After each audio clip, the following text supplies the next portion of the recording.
इनका जवाब कौन दे रहा है मुल्क में? एक और एक आया, आज एक और आया।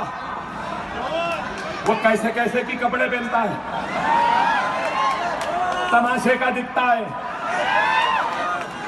किस्मत से चीफ मिनिस्टर भी बन गया।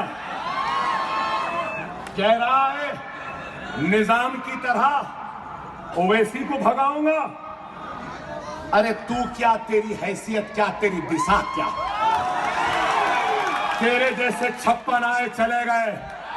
अरे ओवैसी तो छोड़ो, ओवैसी की आने वाली 1000 नस्लें भी इसी मुल्क में रहेंगी, तुझसे लड़ेंगी, तुझसे मुकाबला करेंगी, तुझे भगाएंगी। हम भागने वालों में से नहीं है। सबसे रिच पार्टी, सबसे ज्यादा इनके मेंबर्स, सबसे ताकतवर इनका वजीर आजम, 19 रियासतों में चीफ मिनिस्टर, संघ परिवार इनके साथ, आरएसएस इनके साथ, विश्व हिंदू परिषद इनके साथ, बजरंग दल इनके साथ, इतना बड़ा ताकतवर, और वोट मांग रहा है, वोट मांग रहा है तो अकबर ओवैसी का खौफ दिखा के मजलिस का नाम लेकर।